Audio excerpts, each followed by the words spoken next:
नमस्कार, मैं हूं सानिया और आप देख रहे हैं डे न्यूज। खबरों की शुरुआत करने से पहले आइए एक नजर डालते हैं उन खबरों पर जो बनी है आज की सुर्खियां। मुजफ्फरपुर पुलिस ने एक बड़े बाइक लुटेरा गिरोह का पर्दाफाश किया है। ये गिरोह मुजफ्फरपुर और आसपास के जिलों में लगातार लूट की घटनाओं को अंजाम दे रहा था। ज्यादातर सुनसान रास्ते से आने जाने वाले राहगीर गिरोह के निशाने पर रहे हैं। पुलिस ने गिरोह के एक सदस्य निशांत उर्फ पप्पू राय को गिरफ्तार कर चोरी से आधा दर्जन बाइक को बरामद किया है। गिरफ्तार कांटी के निशांत कुमार को पारू थाना क्षेत्र से पकड़ा गया है। गिरोह के अन्य सदस्यों की गिरफ्तारी के लिए छापेमारी की जा रही है। एसडीपीओ सरैया कुमार चंदन ने बताया कि बीते दिनों सरैया बाजार से एक बाइक चोरी हुई थी। रिपोर्ट दर्ज होने पर एक टीम गठित की गई। मानवीय सूचना के आधार पर टीम ने 6 चोरी की बाइक को बरामद किया, जिसमें एक बाइक के पार्ट पुर्जे शामिल हैं। छापेमारी के दौरान गिरोह के सक्रिय सदस्य निशांत उर्फ पप्पू राय को गिरफ्तार किया गया। उन्होंने बताया कि गिरोह के अन्य सदस्यों की गिरफ्तारी को लेकर छापेमारी की जा रही है। दिनांक 7/1/24 को एक सरैया थाना में सरैया बाजार से एक मोटरसाइकिल चोरी करने की सूचना प्राप्त हुई, जिस संबंध में थाना में एफआईआर किया गया। एफआईआर करके वरीय पुलिस अधीक्षक महोदय मुजफ्फरपुर के द्वारा एक विशेष टीम का गठन किया गया। टीम ने लगातार मानवीय सूचनाओं और सीसीटीवी कैमरे का अवलोकन करते हुए एक व्यक्ति जिनका नाम निशांत कुमार है, जो कांटी थाना का रहने वाला है, जिनको आइडेंटिफाई किया गया। फिर इनकी निशानदेही पर चोरी हुई, पूर्व की चोरी हुई करीब 5 बाइक और एक बाइक का खुला हुआ पार्ट, कुल 6 बाइक रिकवर किया गया, जिसमें से एक जो सरैया थाना क्षेत्र के सरैया बाजार से चोरी हुई थी बाइक, जिस समय एफआईआर करते वह बाइक भी बरामद की गई है। इसमें एक 5-6 लोगों का एक गिरोह है, जिसके छापेमारी के लिए लगातार हम लोग अभियान चलाए हुए हैं और जल्द ही सभी को गिरफ्तार करेंगे और आगे और भी बाइक मिलने की संभावना है। सर, बाइक कहाँ से बरामद किया गया, किस थाना क्षेत्र से? सर, पारू थाना क्षेत्र से बाइक बरामद किया गया है और उसके खुले पार्ट में वहीं से बरामद किया गया है। इसमें और भी लोगों का नाम सामने आया है, इसमें एक गिरोह है उसके सामने आया है। बाकी उनके ऊपर भी हम लोग कार्रवाई करेंगे और जल्द ही हम लोग गिरफ्तार करेंगे। खबरें विस्तार से। कांटी एनटीपीसी के सिक्योरिटी गार्ड सुधीर कुमार पर हुई गोलीबारी कांड का पुलिस ने 72 घंटे के अंदर खुलासा करते हुए कांटी के मकरा गिरोह के 2 शातिर अपराधी को हथियार के साथ गिरफ्तार कर लिया। मामले में कांटी थाना क्षेत्र के श्रीसियो खुर्द निवासी नजरुद्दीन उर्फ राजू मिया और कांटी के ही सलामू हसन को गिरफ्तार किया। ये दोनों अपनी सहयोगी कमरा उर्फ कमरुद्दीन के साथ मिलकर कांटी एनटीपीसी में चोरी की नियत से घुसे थे। हालांकि इसकी भनक लगते ही गार्डन सुधीर कुमार ने तीनों को पकड़ने की कोशिश की थी। इस दौरान एक अपराधी ने गार्ड पर गोली चला दी, जिससे वह गंभीर रूप से घायल हो गया। हालांकि इस गिरोह का सरगना मकरा अभी भी पुलिस गिरफ्त से फरार है। पकड़े गए अपराधियों के पास से पुलिस ने एक देसी कट्टा, एक फायर खोखा, 4 जिंदा गोली और एक बाइक बरामद किया है। डीएसपी पश्चिम अभिषेक आनंद ने बताया कि इन तीनों अपराधी पर आधा दर्जन से ज्यादा आपराधिक मामला दर्ज है। 9 तारीख की सुबह कांटी थाना अंतर्गत एक एनटीपीसी पावर प्लांट है, जिसके परिसर में गोलीबारी की घटना हुई थी। इस घटना में एक एनटीपीसी के जो गार्ड थे वहाँ पे, उनके ऊपर गोली चली थी, जो इलाजरत हैं। उसमें जो इनिशियल पता चला था, उसमें यही पता चला था कि 3 अज्ञात व्यक्ति द्वारा ये घटना कारित की गई है। तुरंत त्वरित कार्रवाई करते हुए इसमें एक छोटी टीम बनाई गई, जिस टीम में राजा, उनके साथ रजनीकांत और विद्याशंकर और उनके साथ समस्त कांटी की जो टीम है वो थी। और इसमें कार्रवाई करते हुए इनिशियल जो तकनीकी और मानवीय साक्ष्य संकलन किया गया, जिसके तहत एक आदमी आइडेंटिफाई हुए, नसरुद्दीन नाम है उस आदमी का जो आइडेंटिफाई हुए। उसको जब गिरफ्तार किया गया, उसकी पूछताछ की गई और तलाशी ली गई, तो उसके पास से एक कट्टा और उसके साथ 2 जिंदा कारतूस मिले। और जो घटनास्थल का शुरू में निरीक्षण किया गया था, उसमें एक खोखा भी मिला था। जब नसरुद्दीन की गिरफ्तारी हुई, उसके बाद उसमें पूछताछ किया गया और उसमें और फर्दर साक्ष्य संकलन किया गया, तो उसके निशानदेही पे एक सलामू मियाँ नाम के आदमी की गिरफ्तारी हुई। सलामू मियाँ की गिरफ्तारी हुई, उनके पास से भी 2 जिंदा कारतूस मिले। इसके अलावा एक जो तीसरा अज्ञात व्यक्ति जो उस घटना में शामिल था, जिसका नाम है कमरुद्दीन उर्फ मकरा, उसका मोटरसाइकिल मिला, वो भागने में सफल रहा, तो उसकी गिरफ्तारी अभी शेष है। और तो इस प्रकार इस कांड में एक देसी कट्टा, 4 कारतूस, जिंदा कारतूस, मोटरसाइकिल और वो जो खाली खोखा मिला था वो हमें घटनास्थल से मिला। 2 लोगों की गिरफ्तारी हो गई, एक की गिरफ्तारी अभी शेष है। इस प्रकार से एक सफल उद्भेदन काटी थाना द्वारा किया गया। मोटिव क्या था? मोटिव सर, जो मोटिव अभी तक निकल के सामने है उसमें मोटिव यह है कि ये लोग चोरी के ही मंशा से उस पर घुसे थे। उसके अलावा जो ये काटी थर्मल पावर प्लांट है उसमें जो इंटरनल रेल लाइन जो उसकी होती है उसमें जो मालगाड़ी आती है उसके पाइप को काट के उससे भी सामान चुराने का इनका जो एक प्लान था वो था। पहले भी ये लोग प्लांट में घुसे हैं क्या?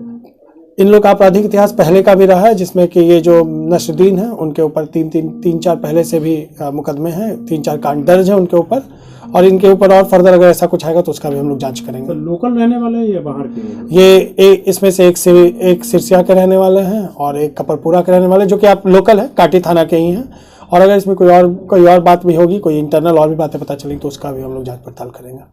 मुजफ्फरपुर के आरडीएस कॉलेज में चल रहे बीए की परीक्षा में बुधवार को मोबाइल देखने पर एक छात्र को शिक्षक ने खूब पिटाई कर दी। इसके खिलाफ परीक्षार्थियों ने भारी हंगामा कर दिया।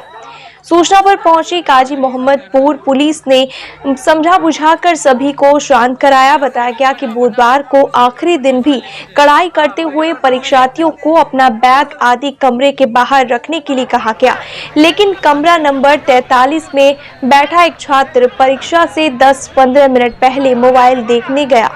नजर पड़ने पर शिक्षक ने उसे निष्कासित करने की चेतावनी दी, जिसका वह विरोध करने लगा। छात्र का कहना है कि वह बैग में मोबाइल है या चोरी हो गया यह देखने के लिए बैग खोल रहा था।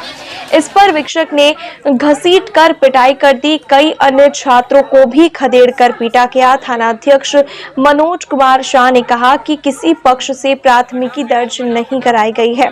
वहीं प्राचार्य अमिता शर्मा अपने शिक्षक को बचाने में लग गई है। सूचना मिली थी हमें मनोज कुमार शाह थाना प्रभारी के द्वारा कि आरडीएस कॉलेज में स्टूडेंट और टीचर में कुछ मामला हुआ है, लड़ाई झगड़ा को लेकर। सूचना का सत्यापन करते हुए आरडीएस कॉलेज पहुंचे। आरडीएस कॉलेज में सूचना में तो बहुत सारे स्टूडेंट जमा हुए थे कला एवं संकाय भवन के पास।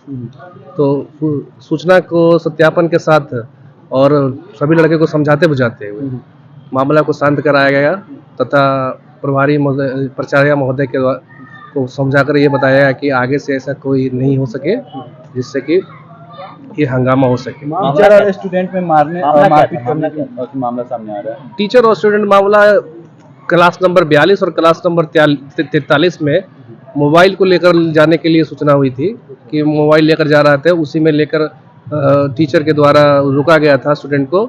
उसी में लेकर उनके मोबाइल फूटने से ये इतना बड़ा हंगामा बरपा है। मामले का सत्यापन करने के बाद टीचर को भी समझा दिया गया कि आगे से ऐसा कार्रवाई नहीं करे और ना ही बच्चे को इस तरह से कहे, क्योंकि मामला बिगड़ सकता है। बिगड़ने पर बहुत कुछ मामले को सुलझा लिया गया ना? मामले को सुलझा लिया गया है। 24 नवंबर 2023 को मुजफ्फरपुर के मीनापुर मोतहामल प्राथमिक विद्यालय में प्रार्थना के दौरान एक पेड़ की ढाल बच्चों के ऊपर गिरने से 7 बच्चे घायल हो गए, जिसमें एक बच्चा गंभीर रूप से घायल हो गया था। इसके एमसीएच में उसका इलाज करवाया गया। इलाज के दौरान उसके पैर के भीतर ही निडिल छोड़कर प्लास्टर कर दिया गया। डॉक्टर इस लापरवाही से बच्चे की हालत बिगड़ती चली गई। बेहतर इलाज के लिए परिजन उसे पटना ले गए, जहां जांच के दौरान पता चला कि पैर के अंदर निडल होने के कारण बच्चे के पैर में इंफेक्शन फैल गया है। इस जानकारी के बाद उसे मुजफ्फरपुर के एक निजी अस्पताल में भर्ती करवाया गया, जहां उसका इलाज चल रहा है। घायल बच्चे के पिता का कहना है कि कर्ज लेकर बच्चे का इलाज करवा रहे हैं, कोई सरकारी सहायता नहीं मिली। पूरे मामले पर सिविल सर्जन डॉक्टर ज्ञान शंकर ने बताया कि अगर शिकायत मिलती है तो जांच कराकर दोषी के ऊपर कार्रवाई की जाएगी। बच्चा लोग प्रार्थना कर रहा था, पीपल का डाल टूट करके बच्चे के पैर पे गिर गया, तो जल्दी से बच्चे को निजी वाहन से लेकर के गया मेडिकल में, श्री कृष्ण मेडिकल कॉलेज में गया। तो वहां पे बच्चे का पैर का मांस पूरा हटा हुआ था। तो टाका मारने वाला जो नीडल होता है वो टाका मारते मारते उसी में छोड़ दिया और ऊपर से बैंडेज करके एक्सरे रूम में लेके गया, तो एक्सरे करके निकाल दिया। 2 दिन रखा, मैं उस पर कोई भी काम नहीं किया। 2 दिन के बाद में बच्चा का पैर बहुत महकने लगा, तो हम लोग लेकर के निजी अस्पताल में गए। निजी अस्पताल में जब उसका बैंडेज खुला तो उसके अंदर में नीडल था, बहुत इन्फेक्शन से इसका पैर पूरा सड़ चुका था। तो वो बोले कि यहाँ से आप लेकर के जाइए पीएमसीएच में। पीएमसीएच में गए हम लोग, पीएमसीएच में भी इलाज नहीं वहां पे पैसा बहुत सारा लिया गया। बाहर से हम लोग दलाल के थ्रू भर्ती हुए, बाहर से हम लोग दवाई लाए, अंदर में हम लोग को 1 रुपए का दवाई नहीं मिला। बार बार हम लोग बाहर जाते थे, दवाई लेके आके आते थे, वहां पे 1 रुपए का दवाई नहीं मिला। ये सब जो भी है लापरवाही मेडिकल की है। मेडिकल के एक गलती के कारण बच्चे का बहुत सारा पैसा बर्बाद हुआ, इनके परिजन का कर्जा लेकर के यहाँ पे बच्चे का इलाज हुआ है। कुछ मदद हमारे हिमांशु भाई जो जिला परिषद है वो किए हैं, बाकी स्कूल की तरफ से कोई स्कूल के तरफ से या सरकारी मदद 1 रुपये नहीं हुआ है। और ये पैर में नीडल का देखिए, यहाँ पे नीडल है, ये आपको नीडल दिख रहा होगा, ये SKMCH ये आपको दिख रहा होगा, ये नीडल है। ये पूरा लापरवाही हमारे मेडिकल का है। ये मेडिकल में अगर ये बच्चे के पैर में नीडल नहीं छूटता तो इन्फेक्शन नहीं होता और इतना बड़ा इसके पैर में परेशानी नहीं होता।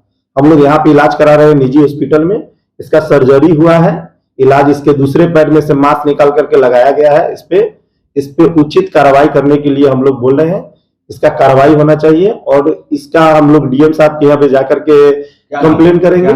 मामला मेरे संज्ञान में अभी आया है, तो इस पर जो भी कुछ हो सकता है, अगर संज्ञान में आया है, कुछ इस पर रिपोर्ट आएगा, कोई कंप्लेन आएगा, तो उस पर हम लोग भी ध्यान देंगे। हम लोग जो कार्रवाई कर सकते हैं करेंगे। ऐसे ये मामला आपको जो है, जहाँ तक हम मीनापुर प्रभारी से पूछे हैं तो SKMCH में अधीक्षक उनसे जाके मिलिए और उनसे सारी बात का आप पता कीजिए। चिकित्सकीय लापरवाही सामने आई है, तो उनसे पता चलेगा ना चिकित्सक की लापरवाही है कि किसकी लापरवाही है।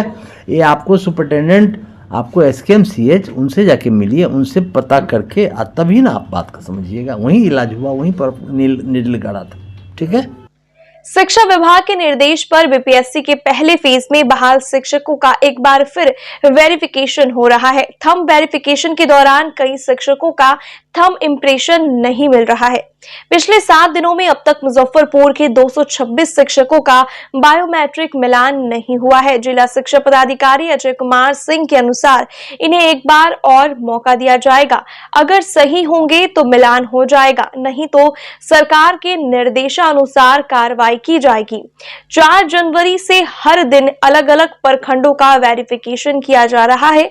एक शिक्षक ऐसे मिले हैं जो बायोमेट्रिक कराने से कतरा रहे। पहले तो उन्होंने तबीयत खराब होने का बहाना बनाया, फिर भाग निकले, दोबारा बुलाने पर आए और फिर चुपके से निकल गए। बाद में उन्होंने अपना इस्तीफा डाक से भेज दिया। उन पर प्राथमिकी दर्ज करने का आदेश दिया गया है। अभी 4 तारीख से चल रहा है और अभी तक 5 प्रखंड का 1121 टीचर का हम लोग बायोमेट्रिक के लिए वो लोग आए हुए थे। उसमें से 911 का तो मैच कर गया, 226 का मैच नहीं किया है, जिसको हम लोग फिर बाद में समय दिए हैं। फिर उसका मिलान करके देखा जाएगा और डिपार्टमेंट का भी डायरेक्शन आएगा कि जिसका मैच नहीं कर रहा है तो उसके साथ क्या किया जाए, उसके अनुरूप कार्रवाई की जाए। कोई ऐसे व्यक्ति भी मिले हैं जिनका कोई मैच नहीं हुआ है, कार्रवाई? हाँ, एक ऐसे शिक्षक थे। पहले तो संदिग्ध हम लोग मान के चल रहे थे, चूँकि वो बायोमेट्रिक कराने से कतरा रहे थे और पहला दिन आए तो वो बीमार पड़ने का बहाना से वहाँ से निकल लिए। फिर दूसरे दिन भी उनको बुलाया गया तो उसमें वो किसी तरह से आए तो, लेकिन यहाँ बायोमेट्रिक उनका हुआ नहीं। और बाद के दिनों में अगले दिन वो फिर ये डाक से एक रेजिग्नेशन लेटर उनका वो भेज के चले गए, जिससे यह जो हम लोगों का आशंका था वो प्रबल हो गया। मतलब एकदम संपुष्ट हो चुका कि वो वास्तव में फर्जी शिक्षक थे, किसी दूसरे को बैठा के स्कॉलर के माध्यम से वो कम्पीट किए होंगे। हम लोगों ने आज उनके ऊपर प्राथमिकी दर्ज करने का, बेसिकली वो कल ही 10 तारीख के डेट में उनके ऊपर प्राथमिकी दर्ज करने का आदेश निर्गत कर दिया है। कहाँ के ये रहने वाले थे और किस स्कूल में? अब उतना डिटेल्स तो उसका ध्यान में नहीं है। वो ऑफिस में आप अगर लेटर लेंगे तो पता चल जाएगा कि कहाँ के रहने वाले हैं, किस स्कूल के, क्या नाम है। मुजफ्फरपुर में राजद के कार्यकर्ता में उस वक्त अजीब स्थिति उत्पन्न हो गई जब एक महिला ने कार्यक्रम के बीच में नरेंद्र मोदी जिंदाबाद के नारे लगाने लगी।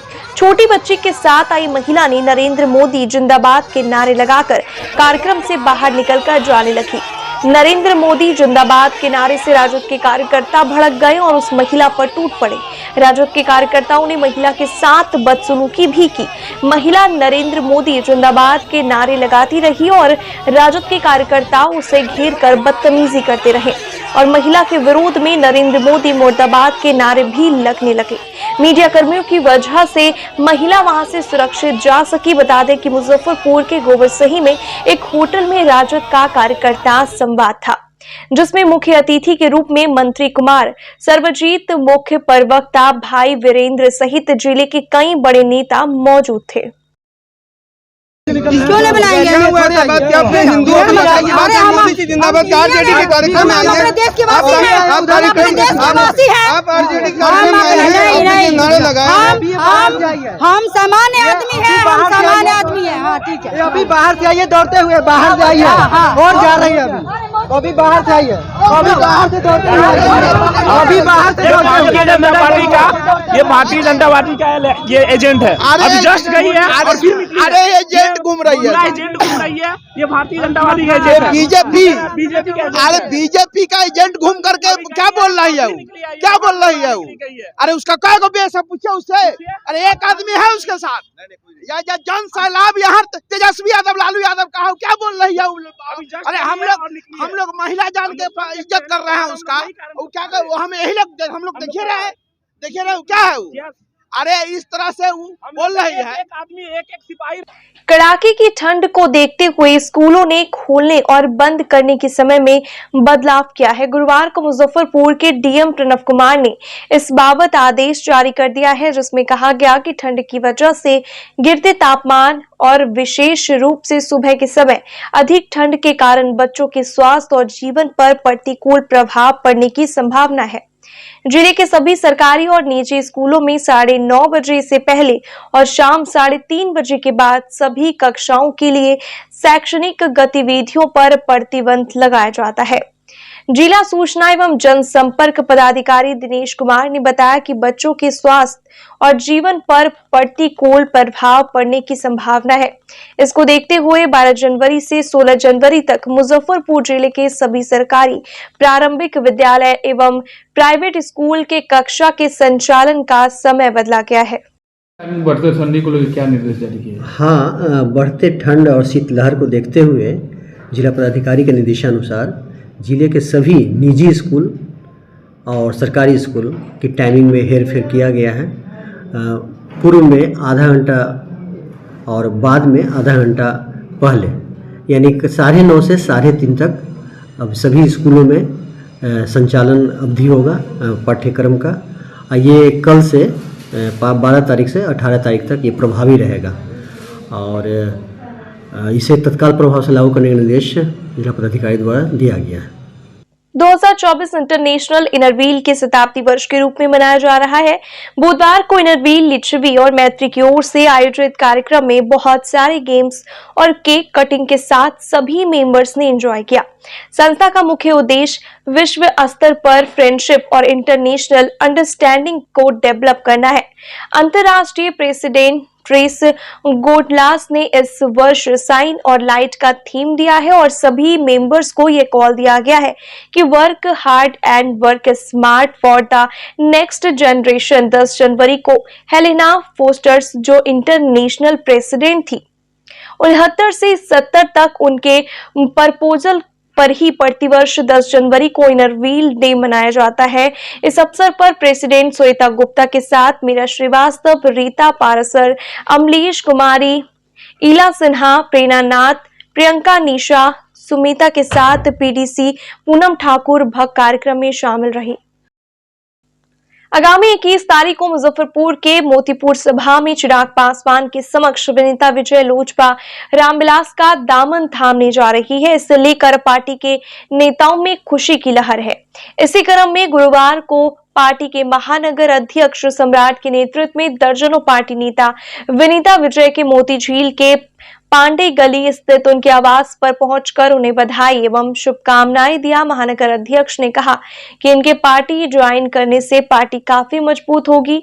मौके पर बसंत चौधरी, राजू सिंह, डॉक्टर कुणाल बहमशी, स्वाभिमान मंच के प्रभात प्रभाकर सहित काफी संख्या में लोग मौजूद रहे। बहुत खुशी महसूस होती है। युवा नेता लोग हैं, उभरते हुए कार्यकर्ता हैं और इन लोगों से बहुत उम्मीद है। बहुत खुशी का माहौल है, खुशी हुई इनसे मिलकर। कि आगे भी वैशाली से चुनाव लड़ने की भी तैयारी हो रही है। नहीं, देखा जाए वैसी कोई बात नहीं है। 21 तारीख को मैं लोजपा एक सदस्य के हैसियत से ज्वाइन कर रही हूँ। आगे क्या होगा ये मैं नहीं जानती हूँ, कोई दावेदारी नहीं है और एक कार्यकर्ता के रूप में पार्टी को मजबूत करने के बारे में ही सोचना है। हम लोग अपने गार्जियन श्री अमर पांडे, माता समान गार्जियन श्रीमती विनीता विजय से मिलकर उनको शुभकामनाएं दी।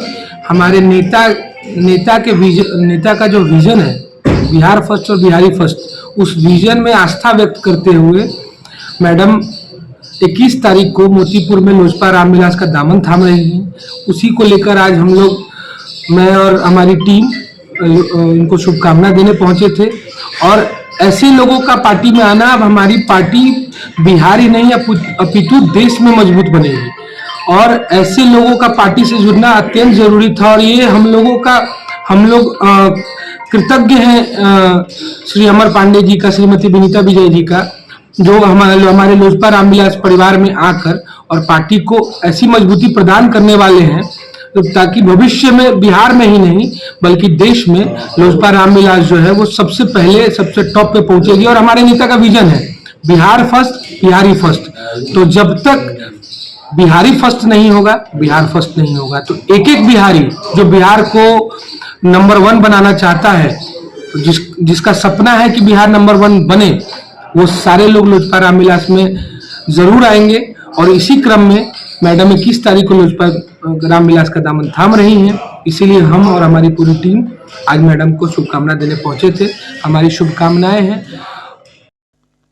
पूर्व प्रधानमंत्री लाल बहादुर शास्त्री की 67वीं पुण्यतिथि पर गुरुवार को मुजफ्फरपुर जिला कांग्रेस कार्यालय में आयोजित सभा में उपस्थित जिला अध्यक्ष अरविंद कुमार मुकुल, जिला प्रवक्ता समीर कुमार सहित तमाम कांग्रेस नेताओं ने शास्त्री जी तैलचित्र पर पुष्पांजलि अर्पित कर श्रद्धा सुमन अर्पित किया।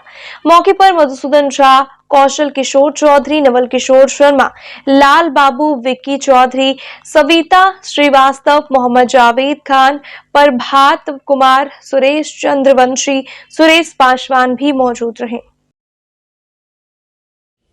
गुदरी के लाल भारत रत्न प्रधानमंत्री लाल बहादुर शास्त्री जी के पुण्यतिथि पर हम जिला कांग्रेस कमेटी तिलक मैदान में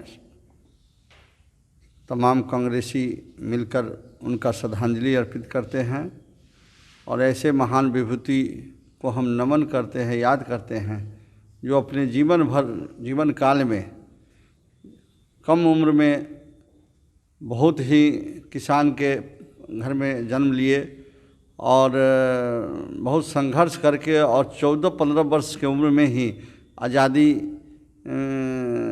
देश की आज़ादी के लिए यह बढ़ चढ़ कर हिस्सा लिए।